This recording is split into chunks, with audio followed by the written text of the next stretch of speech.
I'm Dave Hill, owner and operator of DH Custom, centrally located in the small town of Evant, Texas. So we're a small manual machine shop. We do a fair amount of agricultural repair, all aspects, machining, fabrication, welding. I'm outfitted to stick, MIG, TIG, all types, stainless, cast, aluminum, all kinds of repairs, even automotive repair, and custom work. We do a lot of one-offs, a lot of shafts, pulley repairs, strange things that we've done. I had a guy come in, actually my neighbor came in the other day. They were working on their Peterbilt and stripped out the drain plug, pulled the threads right out of the oil pan. It's an aluminum oil pan, so we had to oversize it and make him a new plug. Not probably the most glamorous work in the world, but it sure is a lot of fun. Our primary area of expertise, or at least what I truly enjoy doing, is more of the gunsmithing. I specialize in custom both hunting and competition rifles, as well as custom pistols, specifically 1911s. Been doing that for a long time.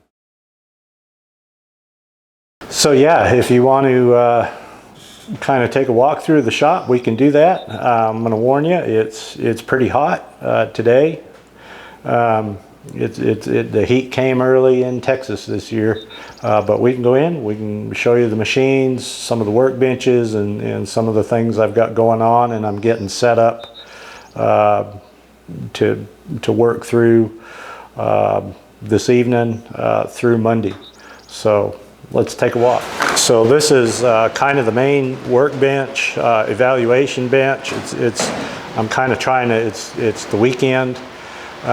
This is kind of my quiet catch-up day, and just really just go through the shop and get ready for the week's work. If I need to get caught up on stuff, I'll get that done, you know, this evening, tomorrow evening, and get big projects set up and ready to go for Monday. Something I'm going to do later this evening is diagnose some accuracy issues in this barrel. This is an AR 223 Wild competition barrel, and it's brand new. It doesn't have a lot of rounds down the pipe, but there's a lot of accuracy issues going on with that.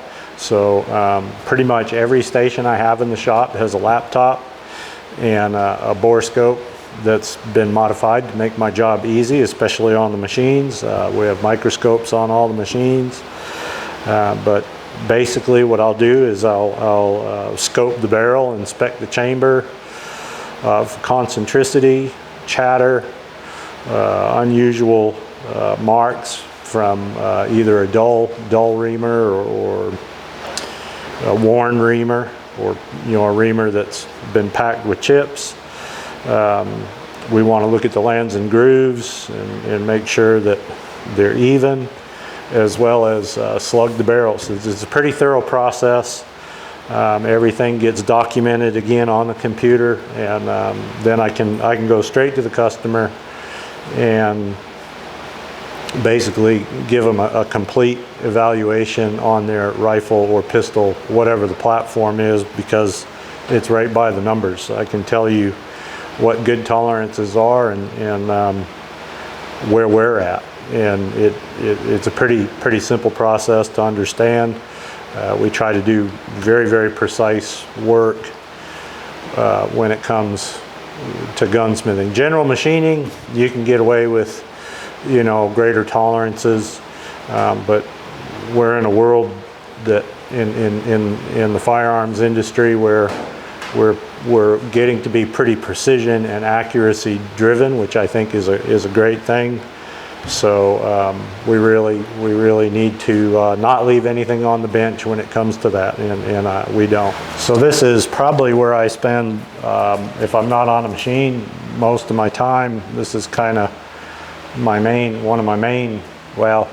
workbench. It's close to the main door. Again, I have a laptop, storage. I have my microscope for them, all my hand tools.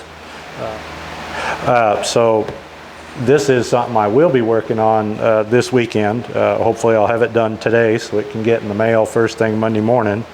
But this was a 1911 that needed the RMR cut. This is the rounded top, and they're a little bit tricky. A lot of people will go with the sight mount like this, and it just sits, if it's a carry gun, it just sits way out high and it snags on everything. And so what we do is we do the RMR cut, custom make a plate, so it's contoured to the slide. It's very aesthetically pleasing, and we can drop the RMR really low down on the slide. And so basically I've got all that pretty much done. The plate's rough made. It's to its final thickness. I just have to lay out the holes that need to be milled and tapped, and then I can hold that plate down, finish contouring it to the slide, and then we'll mount the RMR on, and that'll be in the mail back to the customer. Yes, I do a lot of work from outside the state. I've done work from people all across the country, even Canada, and from across the pond. That's one of the benefits of gunsmithing, is you, the owner, can, if it's a rifle, can mail me the whole rifle right through the Postal Service or UPS or FedEx, your choice. Because it's going to an FFL, and as long as it's going back to you, it's cool. The caveats are, if it's a handgun, they say it has to be mailed next day. That's about it. I usually recommend for everything, make sure you get a tracking number, and that law is good for most states. The only one that I really know for sure that can be a problem is California. You do have to, if you're a private citizen, you do have to utilize an FFL, and unless you're law enforcement. But really, if you live in those states, give me a call. I've got FFLs in those areas that aren't gonna beat you over the head as far as fees. I've heard some real horror stories on that. And obviously, if you're going to ship something in, make sure you call me first and let me know it's coming so I can get your information and what we need to do to it. But yeah, it's not uncommon at all, and that's the bulk of my rifle work, really. And if people get if people that have firearms where they can't get parts, but full gunsmiths that have full machine shops and really that can make parts is, I guess, in short supply. And I've got surface grinders, mills, lathes. We'll see all that in a little bit. And I can make pretty much anything. So yeah, if you need to do that, give me a call, let me know, and we can get that worked out. So this is one of our machines. This is a 1968, 1969 Claws in Colchester. Very accurate machine. I got really lucky when I found this. This came out of a Precision Plastics machine shop up in just east of Fort Worth. I'm the second owner of this machine. The guy I bought it from bought it brand new back in 1969. And he took excellent care of it. It's just barely broke in.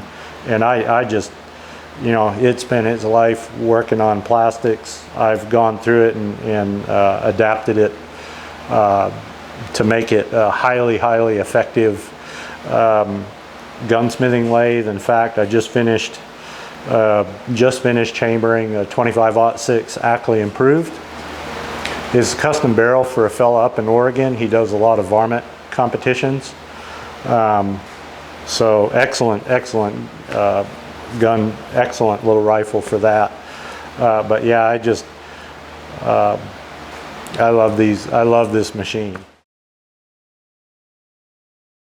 What makes it so accurate is Clausing makes their own bearings. It was the Gamut bearing. They were the most precise bearing and still are the most precise bearings in the world. Each bearing is custom fit to its race, and they are certified to within 5 microns or less. This one, 3 microns. I mean, that's the spindle bearing run out on this machine. And really, when you're talking about custom rifles, it's really, not only is it in your setup, but you really can't achieve greater accuracy than what the spindle bearing run out is. So 3 microns is well beyond anything that I need for gunsmithing. Unless I get into some crazy aeronautical stuff, I don't need that, but it's really nice to have. And you know, considering most machines, total indicated run out is in the 10,000s. A micron is a millionth of an inch, so this is total indicated run out on these spindle bearings is 3/millionths of an inch. That's pretty tight, and it runs like glass. I love this machine. It's really, really nice. So this is the second lathe in the shop. This is a big machine. This is they just don't make lathes like this anymore. This is a 16 by 80 inch, so it has a 16-inch swing, 80-inch between centers. This is 10 horsepower, just shy of 10,000 pounds. This can move some metal. I do a lot of my ag repair work on this machine, a lot of shaft building work on this machine, because it, you know, if you gotta hog out some metal and do it accurately, you need the horsepower and you need the rigidity. And so what I'm doing today is I'm getting this machine hopefully set up for Monday so I can contour this barrel. Because this machine is so heavy, it does a really great job at contouring and holding excellent tolerances over really 3 to 4 feet. When I went through and set this up, it took me a long time, but I think I've got it set up to within 3/10,000ths at 38 inches, and that's pretty darn good. I've done AR barrels in this. I've done all kinds of, pretty much every barrel contour that you can think of. This will be a 243 Ackley Improved, a competition rifle when it's done.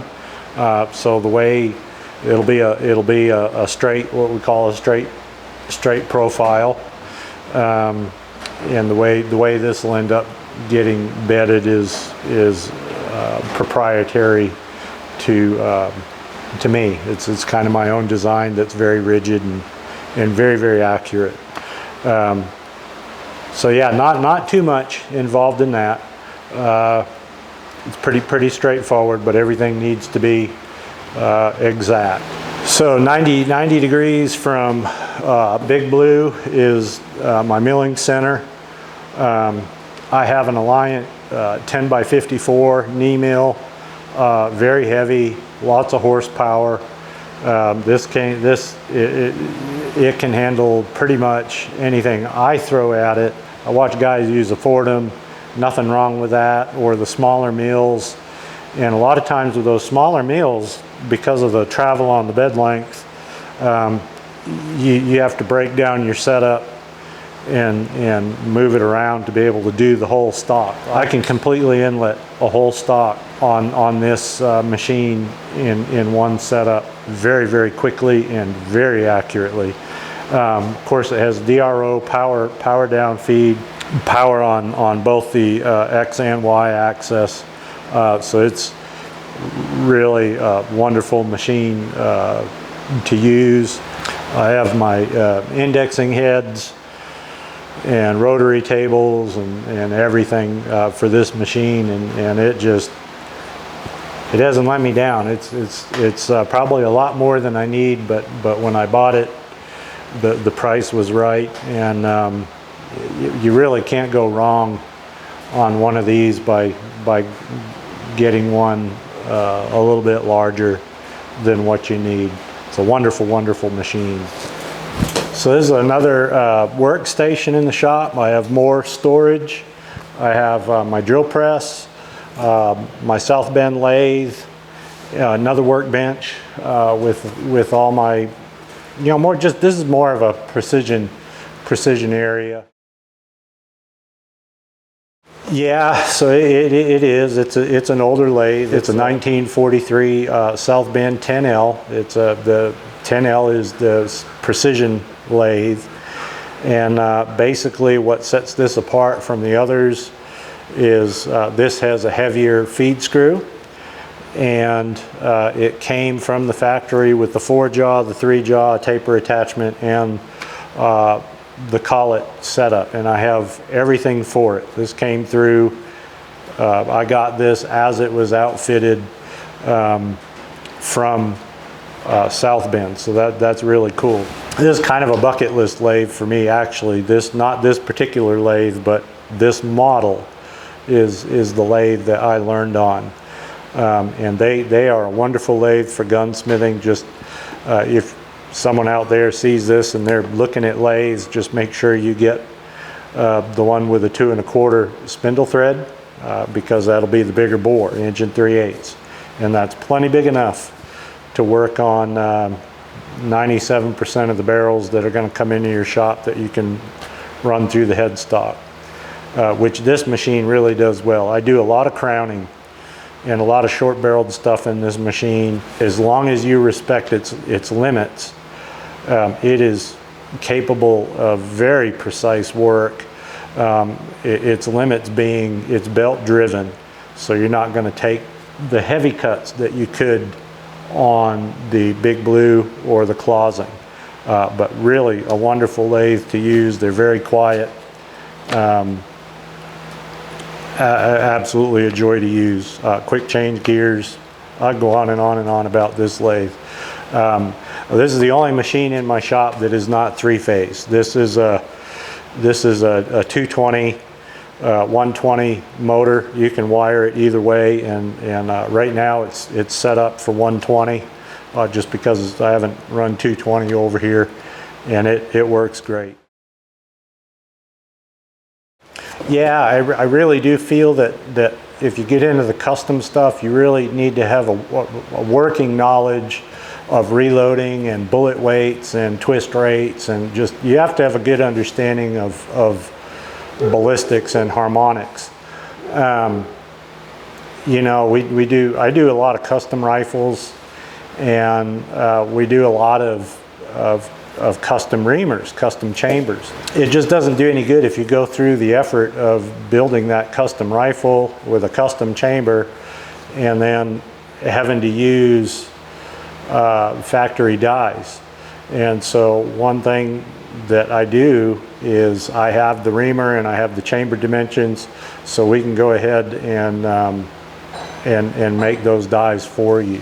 So that's a big benefit, and it's kind of necessary if you want to do good barrel work, in my opinion. Unless you're dealing with SAMI spec dimensions all the time, then you don't need to worry about those things. So this is my little welding area. I have my fixture table, TIG welder, MIG welder, my bandsaw, grinders, small cabinet blaster over here, as well as a press. oxyacetylene torches are behind me. You know, and I try to keep this area a little bit separate from the rest of the machines because it just tends to be a little bit more dirty over here. But yeah, not much to see. It just kind of stays dirty all the time. And so yeah, TIG welding is probably the most common, or should be, better be the most common method of welding and gunsmithing. I use it all the time for a lot of different things just because it does everything, and you can be very precise with both your heat and the weld itself. It really lends itself to those two things. Especially with the gunsmithing, you can, if you try to do gunsmithing with a MIG welder and you're working on hardened parts, you're probably going to ruin them because it just puts so much heat into that part. You'll ruin the hardness. TIG, you can really control that. And so one thing I do a lot of is pin welds on the short barreled rifles to make them legal. And you know, the law states it has to be a minimum of 16 or a minimum of 16 inches. And a lot of people will just, they'll have a short barrel. They need to make that 16 inches, so they'll add a muzzle device, and the law states that that muzzle device has to be permanently part of the barrel. And so that's what we do. We make a little pin and fit it to the barrel and to the muzzle device, and very accurately and neatly go ahead and TIG weld that. So theoretically it's permanently fixed to the barrel, and you're legal. Do a lot of that, a lot of that. It's also great if you got to build up parts, or if you're real good and you have hardness testers and those things. I've welded Mauser bolts back together with them and receivers, and you can't even tell that there was anything wrong with them. The caveat with that is you better be able to check the hardness. You don't want that thing to fail.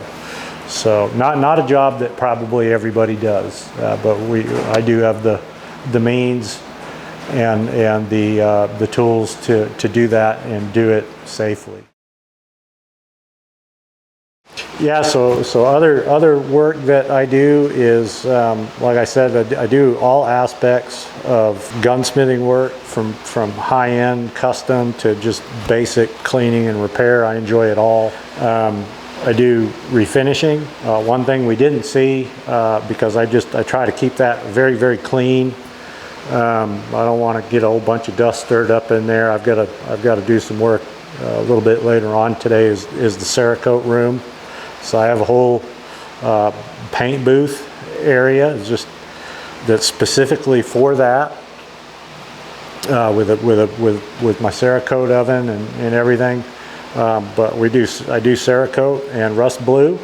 I don't get into the hot caustic bluing right now. I have a fellow that's very good at that, if that's what you want, and I'll send it to him.